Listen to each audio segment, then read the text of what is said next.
மத்தேயு 22:14 எடுங்க. மத்தேயு 22:14. அந்தபடியே அழைக்கப்பட்டவர்கள் அநேகர், தெரிந்து கொள்ளப்பட்டவர்களோ சிலர் என்றார்.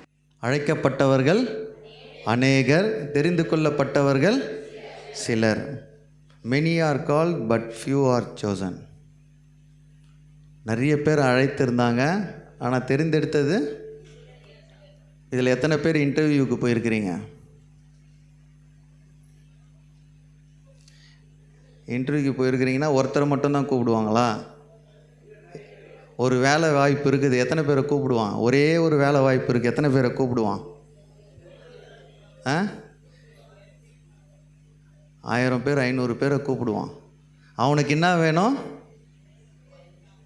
ஒருத்தர் தான் வேணும். ஆனால் எத்தனை பேரை கூப்பிடுவான்? எவ்வளோ பேர் வேணால் கூப்பிடுவான். ஆனால் யாரை தேர்ந்தெடுப்பான்? ஒரே ஒருத்தரை தான் தேர்ந்தெடுப்பான். அல்லேலூயா. என் ஏசப்பா ஒருத்தரை தேர்ந்தெடுக்கல, எத்தனை பேர் வந்தாலும் தேர்ந்தெடுத்துப்பார். அல்லேலூயா. இந்த உலகத்தில் தேவையானதை மட்டும்தான் எடுப்பான். ஆனால் எங்கள் ஏசப்பா அழைத்தவர் எல்லாரையும் தேர்ந்தெடுக்கிறவர். அல்லேலூயா. அழைக்கப்பட்டவர்கள் அநேகர், தெரிந்து கொள்ளப்பட்டவர்களோ சிலர். அல்லேலூயா. நமக்கு நிறைய இடத்துல இன்விடேஷன் வரும், ஆனால் நமக்கு சிலர்கிட்டேருந்து மட்டும்தான் அந்த ரெஸ்பெக்ட் வரும். அல்லேலூயா. கல்யாணத்தில் 2000-3000 பேரை கூப்பிட்ருப்பாங்க, ஆனால் அந்த இடத்துல தெரிந்து கொள்ளப்பட்டவர்கள் எங்கே உட்கார வைப்பாங்க? விஐபின்னு போட்டு ஒட்டி இருப்பாங்க. அவங்களாம் யார்? தெரிந்து கொள்ளப்பட்டவர்கள். அல்லேலூயா. மற்றவர்களெல்லாம் அழைக்கப்பட்டவர்கள். Many are called, few are chosen. அல்லேலூயா. நான் விசுவாசிக்கிறேன், அவருடைய வருகையில் நம்மெல்லாம் தெரிந்தெடுக்கப்பட்டவர்களாக இருக்கணும். அல்லேலூயா. வந்தவங்க எல்லாம் ரட்சிக்கப்பட்ட எல்லாருமே யாருங்க? அழைக்கப்பட்டவர்கள். மேலே போகிறவங்க யார்? தெரிந்து கொள்ளப்பட்டவர்கள். அல்லேலூயா. நமக்கு 2 ஒப்பனைகளை சொல்லியிருக்கிறார் பரலோக ராஜ்யத்தை குறித்து. 20வது அதிகாரத்தில் பார்த்தீங்கன்னா, அந்த ஒப்பனை குறித்து நான் இன்றைக்கி பேசலை. திராட்சை தோட்டத்தில் வேலையாட்களுக்காக கூப்பிடுவாங்க. வேலையாட்களுக்கு கூலியை தருமாறு ஒவ்வொரு வேலையாளர்களை கூட்டி பரலோக ராஜ்யத்துக்கு ஒப்பனையான ஒரு ஒப்பனை அங்கே ஓமை சொல்லப்பட்டிருக்குது. நான் இதை எடுத்துக்கொள்கிறேன். மத்தேயு 22:2. பரலோக ராஜ்யம் தன் குமாரனுக்கு கல்யாணம் செய்த ஒரு ராஜா தன் குமாரனுக்கு என்ன பண்ண போகிறாரு? அதோடைய ஓமையை பரலோக ராஜ்யத்தோடு ஒப்பனையாக நமக்கு விளக்கி சொல்லியிருக்கிறாங்க. 3 படிப்போம். அழைக்கப்பட்டவர்களை கல்யாணத்திற்கு வர சொல்லும்படி அவன் தன் ஊழியக்காரரை அனுப்பினான். அவர்களோ வர மனதில்லாதிருந்தார்கள். அங்கே ஃபஸ்ட்டு லைனில் என்ன போட்டிருக்கு? அழைக்கப்பட்டவர்களை கல்யாணத்துக்கு வரவழைக்கும்படி. நான் இதை எப்படி எடுத்துக்கிறேன்னா, இப்போ வீடு கட்டிட்டாரு, அவர் யாருக்கெல்லாம் வர சொல்லி இன்விடேஷன் கொடுத்துருப்பார்? தெரிஞ்சவங்களுக்கு மட்டும்தான். அழைக்கப்பட்டவர்கள். ஏன்னா அவருக்கு தெரிஞ்சவங்க யார் யாரெல்லாம் அவருக்கு உறவினர்கள், நண்பர்கள், அவங்களுக்கு மட்டும்தான் என்ன கொடுத்தாரு? இன்விடேஷன் கொடுத்தாரு. அல்லேலூயா. அழைக்கிறாரு. அதுதான் என்ன போட்டிருக்கு? அழைக்கப்பட்டவர்களை கல்யாணத்துக்கு வரும்படி வர சொல்லும்படி அவன் தன் வேலைக்காரரை அனுப்புகிறான். இவங்களுக்கெல்லாம் போயிட்டு என்ன கொடுத்துட்டு வா? இன்விடேஷன் கொடு, என் பையனுக்கு கல்யாணம். அப்போ அங்கே என்ன நடக்குது? 4வதுல அவர்களோ வர. இதான் ஃபஸ்ட்டு பாயிண்ட். என்னதுன்னா, வர மனதில்லை. இப்போ இந்த சபையில் எவ்வளோ பேர் அழைக்கப்பட்டுக்கிறோம்? நிறைய பேருக்கு என்ன இல்லை? இப்போ ஆண்டவர் போய் யாரையும் புறஜாதி இப்போ அழைக்கலை. அழைக்கப்பட்டவர்களுக்கு இன்றைக்கி என்னது? பரிசுத்த ஓய்வுனால என்ன பண்ணணும்? பரிசுத்த ஓய்வுனாலே ஆசரிக்கணும். ஆனால் அழைக்கப்பட்டவங்களாம் இப்போ எங்கே இருக்கிறாங்க? வர மனதில்லை. இன்றைக்கி நிறைய ஆலயங்களில் வர மனதில்லை. ஈஸ்டரு, கிறிஸ்மஸ்ஸு, பெரிய வெள்ளி, நியூ இயரு 4க்கு மட்டும் வெளியில் ஷெட்டெல்லாம் போடுவாங்க. அல்லேலூயா. அழைக்கப்பட்டவர்கள் வர மனதில்லாதிருந்தார்கள். அல்லேலூயா. இன்றைக்கி சபையில் நிறைய பேருக்கு மனசு இல்லை. அல்லேலூயா. திருவிழாக்கு போவோம், பர்த்டே ஃபங்க்ஷனுக்கு போவோம், கல்யாணத்துக்கு போவோம், காது குத்தலுக்கு போவோம், வீடு திறப்புக்கு போவோம், ஆலயத்துக்கு வர மாட்டோம். அல்லேலூயா. வர பைபிளில் போட்டிருக்கு, வர மனதில்லாதவங்க. யார் அவங்களாம்? அழைக்கப்பட்டவர்கள். அவர்களாம் புறஜாதிகள், அழைக்கப்பட்டவர்கள், ஆலயத்துக்கு வர மனதில்லாதவங்க. அடுத்த வசனம், அப்பொழுது அவன் வேறு ஊழியக்காரரை அழைத்து, நீங்கள் போய் இதோ என் விருந்தை ஆயத்தம் பண்ணினேன், என் எருதுகளும் கொழுத்த ஜந்துக்களும் அடிக்கப்பட்டது, எல்லாம் ஆயத்தமாயிருக்கிறது, கல்யாணத்திற்கு வாருங்கள் என்று அழைக்கப்பட்டவர்கள் சொல்லுங்கள் என்று அனுப்பினான். ஞானஸ்தானம் எடுத்து ரட்சிக்கப்பட்டு கிறிஸ்தவன் என்று சொல்லுகிற என்ன பண்ணுறாங்க? ரெண்டாவது, ஃபஸ்ட்டு எப்படி இருந்தாங்க? இதை ஏற்றுக்கினீங்கன்னா நீங்களும் மாறிடுவீங்கன்னு தான் சொல்கிறேன். அல்லேலூயா. ரெண்டாவது, அசட்டாக பண்ணாங்க. 4 வாரம் ஆகுது, 1 வாரம் ராபோஜன் எத்தா பரலோகம் போகவே முடியாது. பக்கத்தில் தட்டி சொல்லுங்கள், ராபோஜன் எத்தனா பரலோகத்துக்கு போக முடியாது. அல்லேலூயா. எங்கே போயிருக்கிறான்? அல்லேலூயா. இது பரலோக ராஜ்யத்தின் ஒப்பனையை நான் உங்களோடு பேசி கொண்டு இருக்கிறேன். எதை பேசுகிறேன்? பரலோகத்துக்கு போகிறதுக்கு ஏசப்பா எதை ஒப்பனையாக சொல்லியிருக்கிறாரோ அதை தான் நான் சொல்கிறேன். என் சொந்த கதை இல்லை. ஒருத்தன் எங்கே போயிருக்கிறான் இப்போது? ஒருத்தன் வியாபாரத்துக்கு. அல்லேலூயா. ஊழியக்காரனை கூப்பிட்டு என்ன சொல்கிறாரு? அவனை கல்யாணத்துக்கு அழைத்து வந்து அவர் என்ன சொல்கிறாரு? போஜனத்தை சாப்பிட்டு போகிறதுக்கு தான் கூப்பிட்டாரு. அல்லேலூயா. ஒருத்தன் வர மனது இல்லை, ஒருத்தன் அசட்டை. மூணாவது,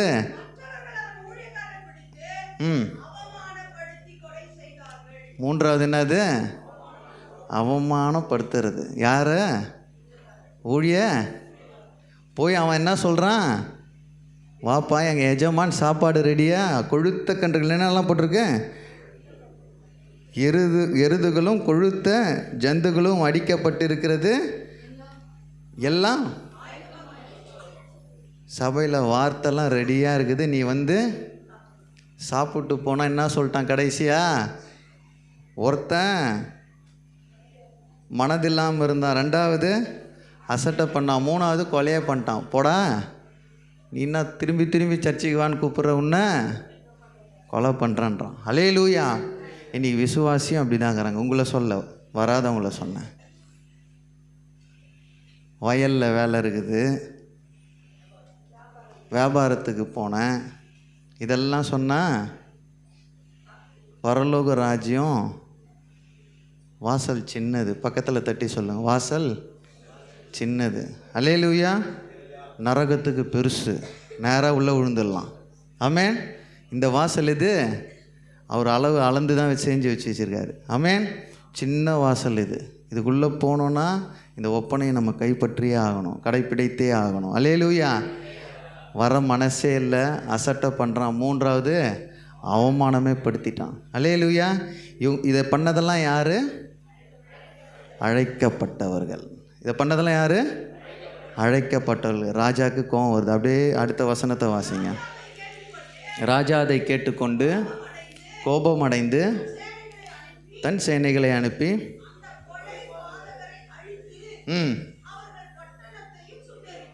நான் சொல்லங்க, வசனம் சொல்லுது, ஓமையில் சொல்கிறார். என்ன சொல்கிறாங்க? அந்த ராஜா கோவப்பட்டு இவங்களை எல்லாரையும் அழித்து அந்த பட்டணத்தை சுட்டரித்தான்.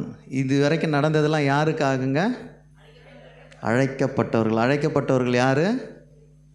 ரட்சிப்பின் சால்வையை பெற்று கிறிஸ்தவள் என்று சொல்லுவவர்களுக்கு தான் இன்விடேஷன் போயிருக்கு இது வரைக்கும். அல்லேலூயா. இது வரைக்கும் வேறு யாருக்கும் தெரியாத ஆளுக்கு. இப்போ ஜபராஜ் வந்து அந்த இன்விடேஷன் தெரிந்த ஆளுகளுக்கு தான் கொடுத்துருப்பார், தெரியாத ஆளுங்களுக்கு கொடுத்துருக்க மாட்டார். அல்லேலூயா. அடுத்த ஒப்பனையில் வாங்க, 8வது வசனம். அப்பொழுது கல்யாண விருந்து ஆயத்தமாக இருக்கிறது.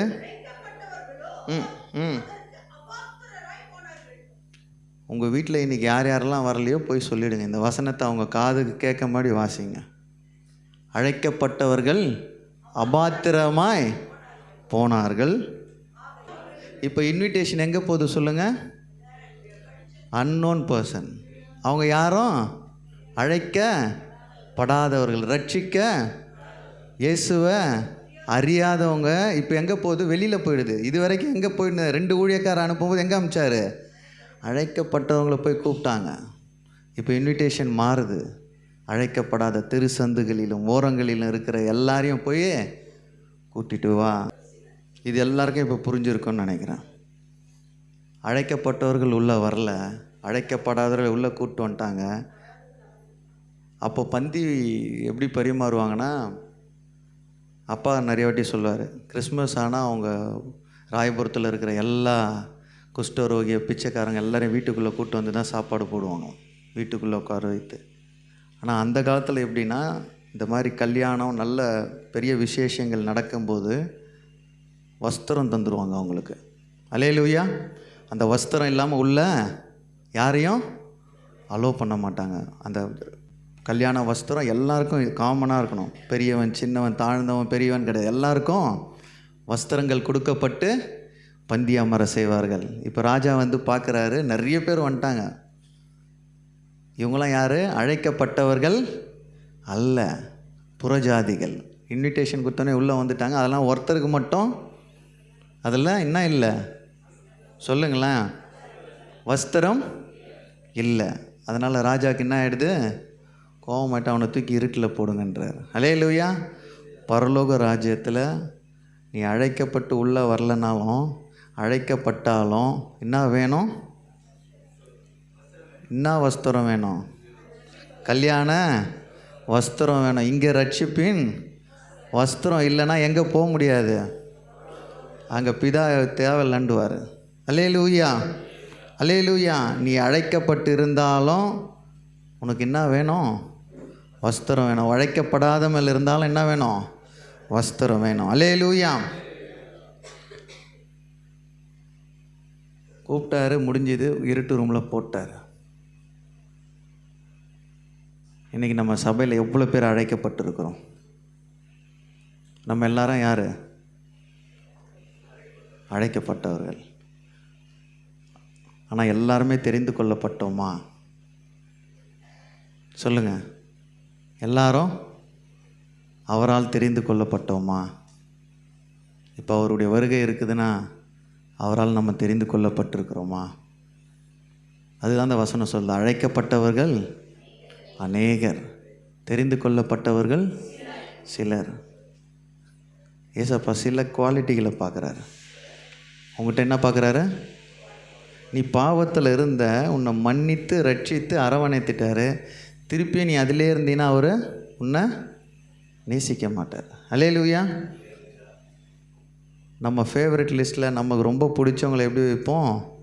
நல்லவனா பார்த்துட்டு தான் உள்ளே வைப்போம். துஷ்டனை நம்ம கிட்டே வச்சுப்போமா? இல்லைல்ல. கர்த்தருடைய பார்வையில் தேர்ந்தெடுக்கப்பட்டவர்களாக இருக்கணும்.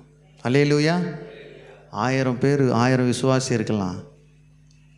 கர்த்தருக்கு நீ உகந்த விசுவாசியாய் தேர்ந்தெடுக்கப்பட்ட விசுவாசியாக இருக்கணும். அல்லேலூயா. எத்தனை வருடங்கள் நம்ம ரட்சிக்கப்பட்டோன்றதை விட அவரால் தேர்ந்தெடுக்கப்பட்ட ஜனமாய் மாறணும். என் குடும்பம் தேர்ந்தெடுக்கப்பட்ட இருக்கணும். அல்லேலூயா. தேர்ந்தெடுக்கப்பட்டவர்கள் மட்டும்தான் அவங்க வருகையில் போவாங்க. அல்லேலூயா. அழைக்கப்பட்டவர்கள் எல்லாம் உள்ளே போக முடியாது. அல்லேலூயா. தேர்ந்தெடுக்கப்பட்டவர்களாக இருக்கணும். தெரிந்து கொள்ளப்பட்டவர்கள் பெற்றிருக்க வேண்டிய சில காரியங்களை மட்டும் நான் 4 விஷயங்களை நான் சொல்லிடுறேன். அல்லேலூயா. 2 தீமோத்தேயு 2:10 எடுத்து வாசி பாருங்க. 2 தீமோத்தேயு. ஆகையால் தெரிந்து கொள்ளப்பட்டவர்கள் கிறிஸ்து இயேசுவினால் உண்டான ரட்சிப்பை நித்திய மகிமையோடு பெற்றுக்கொள்ளும்படி சகலத்தையும் அவர்கள் நிமித்தமாக சகிக்கிறேன். இப்போது அதான் இன்டர்வியூவில் போகும்போது எதெல்லாம் பார்ப்பாங்க? தெரிந்தெடுக்கணுன்னா இன்டர்வியூ அட்டன் பண்ணவங்களாம் சொல்லுங்களேன். குவாலிஃபிகேஷன் வேறு, எக்ஸ்பீரியன்ஸ் வேறு. சொல்லுங்கள். அடுத்து என்ன பார்ப்பாங்க? Height weight. அவர் வேறு லெவலில் போகிறார். Height weight.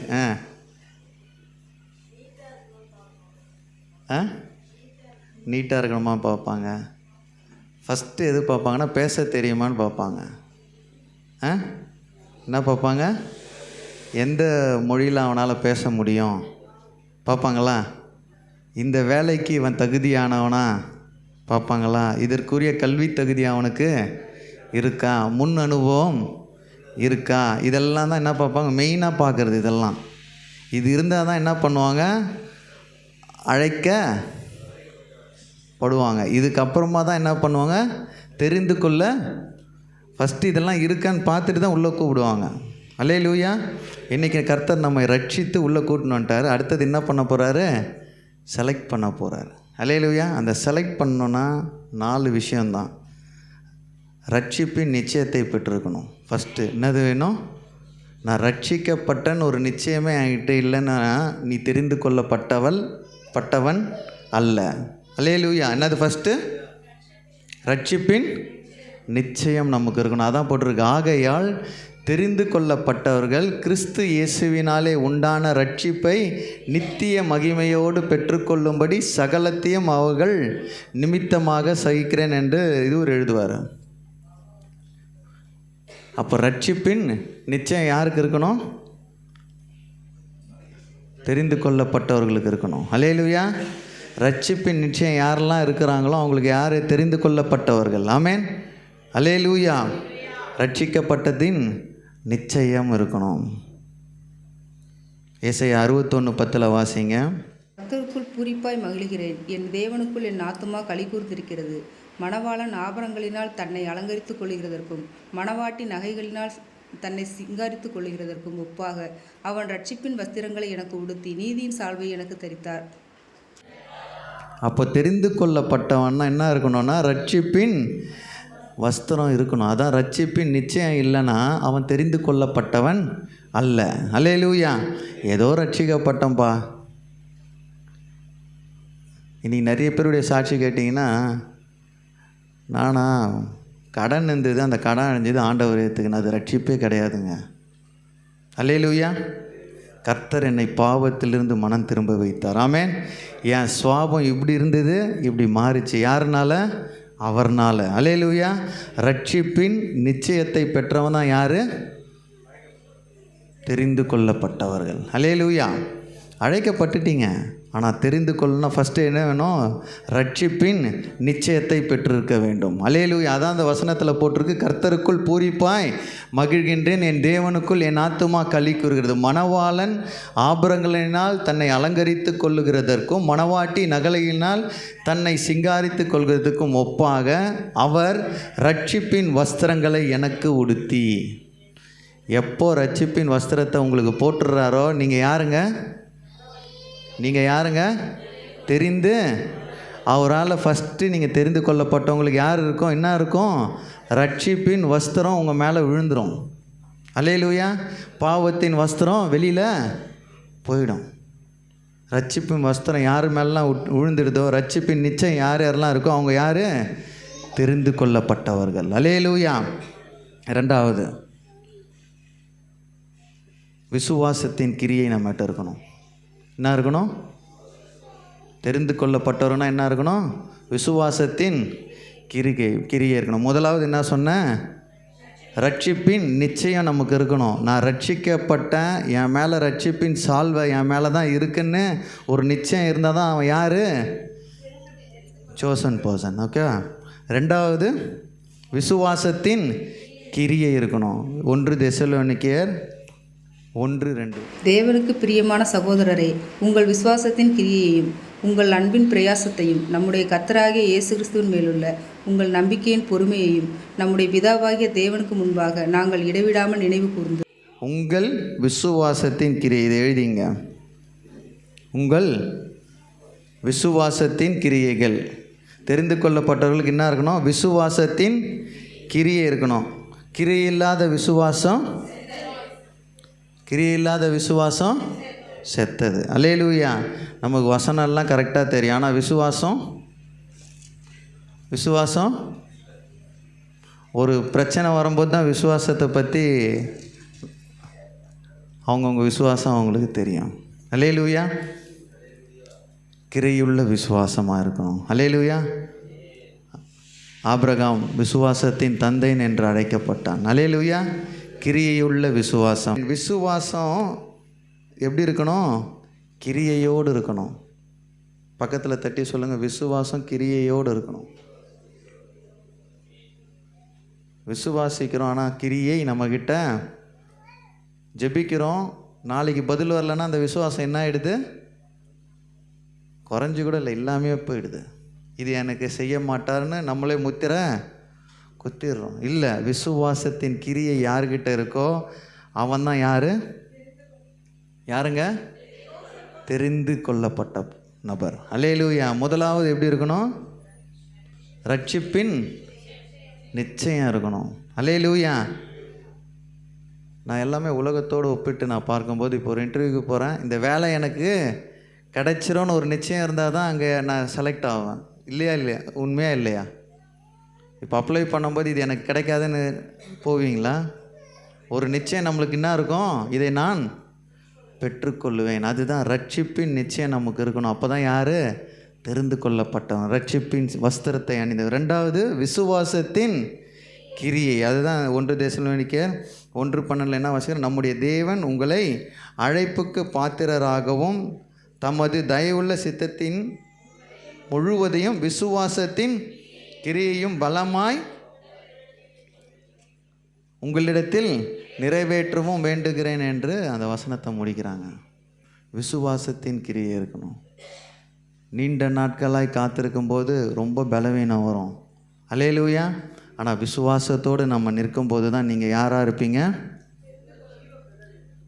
இப்படி நான் சொல்கிறேன், எனக்கு நினைவு தெரிந்ததுலேருந்து ஏசப்பா வராருன்னு சொல்லினே தான் இருக்கிறாங்க.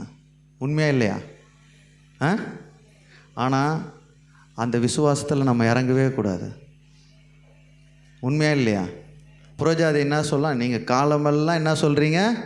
ஏசு தோ வரார்னு. ஆனால் அது இன்னும் விசுவாசம் அதிகரித்தே கொண்டே போகணும். ஆமேன். ஏன் ஏசப்பா என்றைக்குனாலும் வருவார், இப்பயும் வருவார், நாளைக்கும் வருவார், எந்நேரத்துலையும் வருவார். அதுதான் விசுவாசத்தின் கிரியை. அல்லேலூயா. புறஜாதிகளுக்கு இருக்கிற விசுவாசத்தை தவிர நம்முடைய விசுவாசம் கிரியையோடு இருக்கணும். அல்லேலூயா. கர்த்தர் எனக்காக யாவையும் செய்து முடிப்பார்னா முடிப்பார். ஆமேன். அதில் செகண்ட் தாட்டு இருந்ததுன்னா கர்த்தர் கிரியை செய்ய மாட்டார். அல்லேலூயா. உன்னுடைய பலத்தை அவருக்கு தெரியும். உனக்கு எவ்வளோ பலன் இருக்குது, அதான் நிறைய ஃபாதர் படுவார், உனக்கு பலனை மீறி அவர் சோதிக்க மாட்டார். அல்லேலூயா. உன் பலன், உன் கெப்பாசிட்டி எவ்வளோன்னு அவருக்கு தெரியும். ரெண்டாவது என்ன சொல்லியிருக்கு? அன்பின் பிரயாசம். அன்பில் பிரயாசப்படணும். எழுதிங்க, என்னது? அன்பில் பிரயாசம் இருக்கணும். இன்றைக்கி நிறைய பேருக்கு அன்பு இருக்குது. ரெண்டாவது என்ன இல்லை? வீடுகளில் அன்பு இருக்குது, ஆனால் பிரயாசப்படுறது இல்லை. அல்லேலூயா. அன்பே பிரதானம்ன்றோம். ஆனால் முழுமையான அன்பு யாருக்கிட்டையும் இல்லை. ஆனால் அந்த அன்புக்கு பிரயாசப்படுகிற யாராக இருந்தாலும் அவங்க யார்? தெரிந்து கொள்ளப்பட்டவர்கள். அதான் இந்த 2வது வசனத்தில் என்ன போட்டிருக்கு? தேவனுக்கு பிரியமான சகோதரரே, உங்கள் விசுவாசத்தின் கிரியையும் உங்கள் அன்பின் பிரயாசத்தையும் நம்முடைய கர்த்தராகிய இயேசு கிறிஸ்துவ மேல் உள்ள நம்பிக்கையின் பொறுமையையும் நம்முடைய பிதாவாகிய தேவனுக்கு முன்பாக இடைவிடாமல் நினைவு கூர்ந்து நீங்கள் தெரிந்து கொள்ளப்பட்டவர்கள் என்று நாங்கள் அறிந்து. இந்த மேலே 3வது வசனத்தில் இருக்கிறது எல்லாமே பார்த்துட்ட பிறகு தான் 2வதுல பார்த்துட்டு 3வதுல என்ன சொல்ல? நீங்கள் தெரிந்து கொள்ளப்பட்டவர்கள் என்று. அப்போ இந்த குவாலிட்டிலாம் இருந்தால் தான் யார்? தெரிந்து கொள்ளப்பட்டவர்கள். அன்பின் பிரயாசம் வேணும். 2 கொரிந்தியர் 8:7-8 வாசித்து பாருங்கள். 2 கொரிந்தியர் 8ஆம் அதிகாரம் 7. அல்லாமலும் விசுவாசத்திலும் போதிப்பிலும் அறிவிலும் எல்லாவித ஜாக்கிரதையிலும் எங்கள் மேலுள்ள உங்கள் அன்பிலும் மற்றெல்லா காரியங்களிலும் நீங்கள் பெருகியிருக்கிறது போல இந்த தர்ம காரியத்திலும் பெருக வேண்டும். நான் கூட நினைக்கிறேன், சில நேரத்தில் மறந்துடுறோம். சண்டேயில் ஒரு 2 பேருக்காவது எங்கன்னா போய் சாப்பாடு கொடுத்துட்டு வரணும். முடியாதுன்னு சொல்லவே முடியாது. அல்லேலூயா. 2 பேருக்கு உங்களால் கொடுக்க முடியாதா ஒரு நாளைக்கு? திக்கற்றவர்களுக்கும் விதவைகளுக்கும் கைவிடப்பட்டவர்களுக்கும் எத்தனையோ பேர் ரோட்டில் இருக்காங்க. அல்லேலூயா. தெரிந்து கொள்ளப்பட்டவர்கள்லாம் அன்பின் என்ன இருக்கும்? பிரயாசப்படணும். நிறைய பேர் சொல்ல, என்கிட்ட அன்பு இருக்குன்னு, ஆனால் அதை பிரயாசப்படுறது இல்லை. அல்லேலூயா. ஒரு குழந்தைனால கல்வியே படிக்க முடியல, கல்வி கொடுக்க முடியல. அந்த குழந்தைக்கு நம்ம என்ன பண்ணணும்? பிரயாசப்படணும். உங்கள் தகுதிக்கு தான் நான் சொல்கிறேன், மீறி சொல்லலை. கர்த்தர் உங்களுக்கு கண்ட்ரோல் கொடுத்துருந்தாருன்னா அதை எடுத்து என்ன பண்ணணும்? அன்பின் பிரயாசப்பட்டவர்களாம் யார்? தெரிந்து கொல்லப்பட்டவர்கள். அல்லேலூயா. நம்ம உலகத்துக்கு எப்படி லிஸ்ட் இருக்கோ அவருடைய பார்வையில் இதெல்லாம் லிஸ்ட்டு. அல்லேலூயா. ரட்சிப்பின் நிச்சயம் நமக்கு இருக்கணும். 2வது விசுவாசத்தின் கிரியை இருக்கணும். இதுதாங்க ரொம்ப இம்பார்ட்டன்ட். 4வது பாயிண்ட்டு, நம்பிக்கையில் என்ன வேணும்? பக்கத்தில் தட்டி சொல்லுங்கள், நம்பிக்கையில் பொறுமை வேணும். அல்லேலூயா. நம்பிக்கையில் பொறுமை வேணும். இன்றைக்கி கர்த்தரை நம்புகிறோம், ஆனால் என்ன இல்லை? கர்த்தர் எனக்காக யாவும் செய்து முடிப்பார் என்றோம், ஆனால் பொறுமை. இயேசு இதோ வருகிறார் என்றோம், ஆனால் பொறுமை இல்லை. அவர் வந்தால் வரட்டும், வரலனாலும் பரவாயில்ல. அப்படி இல்லை. என் ஏசப்பா வருவார், என்னை கூட்டி செல்லுவார். அல்லேலூயா. நம்பிக்கையில் பொறுமையாக இருக்கணும். இந்த 4 சாராம்சமாக இருந்தால் அவன் யார்? தெரிந்து கொள்ளப்பட்டவன். ஆமென். அழைக்கப்பட்டவங்க எல்லாரும் இருப்பாங்க, ஆனால் இந்த 4 குவாலிட்டி அது இருக்கணும். அல்லேலூயா. நம்பிக்கையில் என்ன பண்ணணும்? பொறுமை வேணும். அல்லேலூயா. சில விஷயங்களை கர்த்தர் காலதாமதம் பண்ணுறாருன்னா உனக்கு ஆசீர்வாதமாய் மாற்றுவார். ஆமென். நான் நிறைய வாட்டி சில டிலேஸ் வரும்போது அவர்கிட்ட அதான் ஒப்பு கொடுத்துருவேன். அந்த பாதையில் ஏதோ முள் இருக்குது போல், என் ஏசப்பா அதெல்லாம் கிளியர் பண்ணுறாரு. அல்லேலூயா. நீ அந்த இடத்துல நடந்து போக முடியாமல் இருந்திருக்கோன்னு நினைக்கிறேன். அதை தான் அவர் எல்லாத்தையும் கிளியர் பண்ணிட்டு தன் பையனை உள்ளே விடுவார். அல்லேலூயா. அதான் அங்கே போட்டிருக்கு, நீங்கள் அசதியாயிராமல் வாக்குத்தத்தமான ஆசீர்வாதங்களை விசுவாசத்தினாலும் நீடிய பொறுமையினாலும் சுதந்தரித்து கொள்ளுகிறவர்களை பின்பற்றுறவர்களாயிருந்து. அப்போ 4வது என்ன வேணும்? நம்பிக்கையில் பொறுமையாக இருக்கணும். ஆமென். கர்த்தர்கிட்ட ஜெபம் பண்ணிட்டீங்கன்னா அவர் நடத்துவார். ஆமென். அதில் அர்ஜென்ட் பட்டுனே இருக்கக்கூடாது. அப்புறமா அறவேக்காடாக தான் வரும். எப்படி வரும்? அவர் உங்களுக்கு ஃபுல்லாக க்ளீனாக கொடுப்பார். அதுக்கு முன்னாடி அவரை போயிட்டு டிஸ்டர்ப் பண்ணி எனக்கு கொடுன்னு கொடுத்து வாங்கிட்டீங்கன்னா அதை உன்னால் பராமரிக்கவும் முடியாது, போயிடும். ஆமென். அவர் கொடுத்தா பர்ஃபெக்டாக தான் கொடுப்பார். ஆமென். நான் நிறைய வாட்டி சொல்லலாம், அளவெடுத்து தைச்ச சட்டை மாதிரி தான் அவர் கொடுக்குறதெல்லாம் இருக்கும். நீ எடுத்து அப்படியே போட்டுக்கலாம். ஆமென். இல்லைன்னா ஒரு கை பெருசாக இருக்கும், ஒரு கை சின்னதாக இருக்கும். பொறுமை இல்லாதவங்களுக்கு சொல்கிறேன். ஆமென். பக்கத்தில் சொல்லு, நம்பிக்கையில் பொறுமையாக இருங்க. நம்பிக்கையில் பொறுமையாக இருங்க. ஆமென். இந்த 4 குவாலிட்டி யாருக்கிட்ட இருக்கோ நீங்கள் தான் தெரிந்தெடுக்கப்பட்டவர்கள். ஆமென். சபையில், பட்டணத்தில், தேசத்தில் அழைக்கப்பட்டவர்கள் அநேகராக இருக்கலாம். அவருடைய பார்வையில் தெரிந்தெடுக்கப்பட்டவர்களாய் மாறணும். அல்லேலூயா. ரட்சிப்பின் நிச்சயம் நமக்குள்ளே இருக்கணும். 2வது விசுவாசத்தின் கிரியை இருக்கணும். 3வது அன்பின் பிரயாசம் இருக்கணும். வெளிப்புறமாக நான் அன்பு காட்டுறது, பின்னாடி பார்த்தா டபுள் அன்பாக இருக்கும். அல்லேலூயா. நிறைய பேர் சொல்லதை பார்த்துருவேன், நெய் ஒழுகுற மாதிரி பேசுவாங்க, உள்ளே பார்த்தீங்கன்னா எண்ணெய் கூட இருக்காது. உண்மையா? எப்பவுமே ஒரே மாதிரி இருங்க. அல்லேலூயா.